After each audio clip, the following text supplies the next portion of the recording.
Hello, welcome to Productions MJC. Okay kids, are you ready for some third grade satellite TV? Of course what I mean is I'm going to explain satellite TV in a way that even an 8 or 9-year-old can understand it.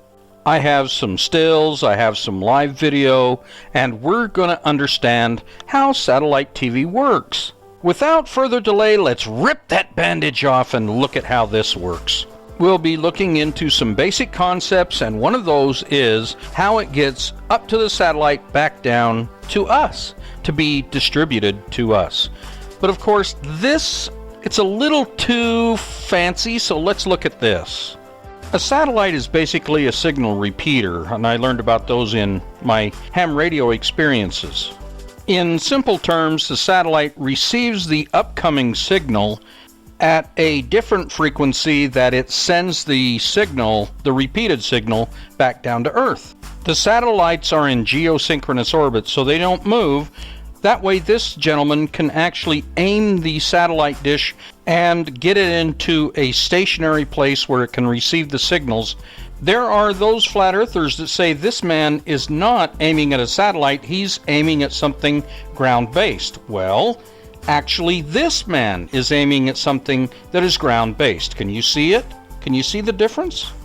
The installation and the equipment look much different for ground-based than they do for satellite-based. Here's another example of a ground-based installation. As the late great George Carlin would say, difference. Difference. These antennas are aimed at something that is somewhere out towards the horizon. They're aimed towards another building, another antenna, or something like that, so the two can communicate. This is another example of a ground-based installation. Not only what that person is working on, but what's above their head on the top of the building over there. They're all ground-based. But the installation for satellite looks somewhat different. And satellite TV is not new. This goes back to the 80s. It was the new cable TV where you didn't need a cable. You just put one of these in your backyard and paid 20 bucks a month.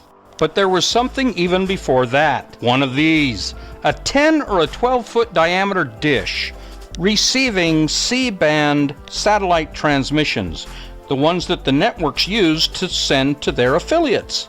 People bought these for various reasons, and yeah, they stick them in their backyard. They were huge. And honestly, if these were around anymore, the flat earthers would not have a leg to stand on.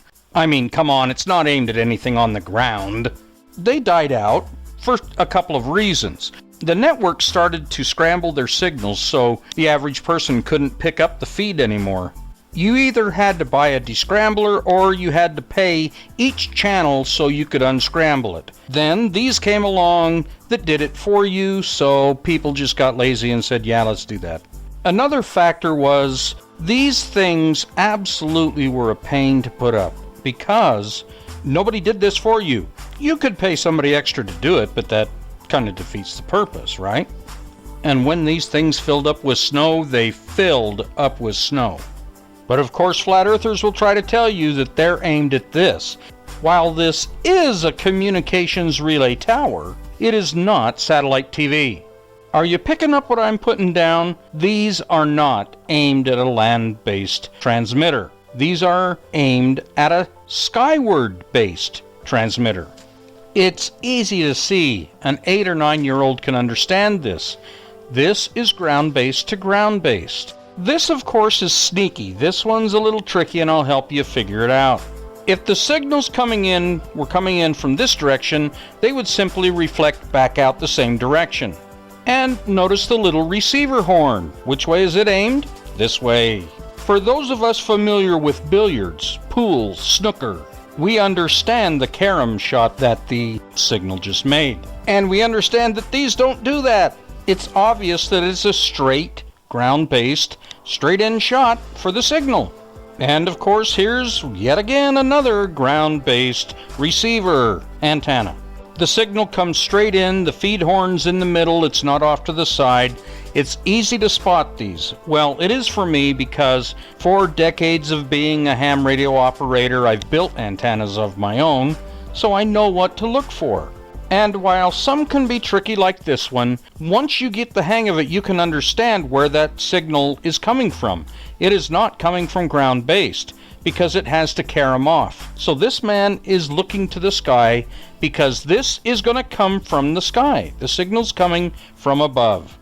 The signal is not coming from above with these, even though we're looking at the sky, but all of these are ground-based. They are targeted point-to-point communications relays. Ground-based communications. So let's do a quick review so we can understand what's going on here. Not ground-based. Oop, ground-based. Yep, ground-based. Up, oh, not ground-based. Huh, no. Up, ground-based. Yep, ground. Yeah, definitely not ground-based. Now, let's have some fun looking at this.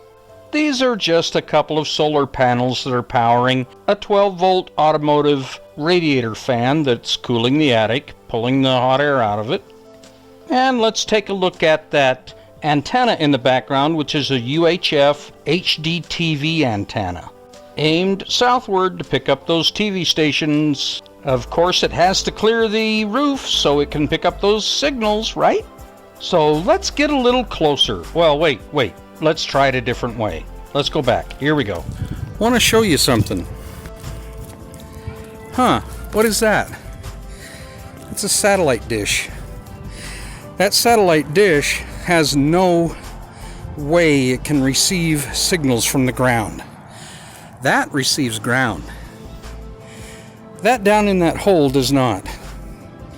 It is behind the house. It can't receive any. Oh, excuse the interruption, but this is going to be fun. Let's get a side shot. Let's take a look. Whoa, look how far below the roof line that satellite dish is. There it is. How about a different point of view? Oh, well, yeah, that's, oh boy, that's really below the roof line, isn't it? That looks bad for ground-based. And you know what? Let's get a different angle from up on a ladder. How about that? Whoa, still doesn't look too good for ground-based, does it? When the installer put that in, he was a kid. You know, this was 20 years ago. And he goes, are you sure you want it there? Are you sure that's going to work? I'm like, oh, kid, it's going to work. I'm a ham radio operator. I know it'll work. And it does. Oh, man, that was fun and satisfying. But let's get back. Signal of any kind from behind. So, just to show you, it's behind. It can't receive any ground signals at all. None at all. Pretty cool little setup, wasn't it? There was a car honking and some people yelling, so I won't put you through that. There's my solar panels. They can get sunlight. We're obviously looking north. The high-definition antenna pointed at the local TV stations, of course. It's receiving the signals that are ground-based. Now, the satellite dish, it just can't get any signals except from the sky. And it works perfectly fine. Now, wasn't that just special learning that this is true and correct? Because that's the only way that antenna can get that signal. I put it there to keep it out of sight and out of mind, but boy, it really came in handy, didn't it? Look to the sky, boys and girls, because that's where that satellite TV signal's coming from. Thank you so much for watching. I hope you enjoyed that. Please like and subscribe. Have a good day. This has been Productions MJC.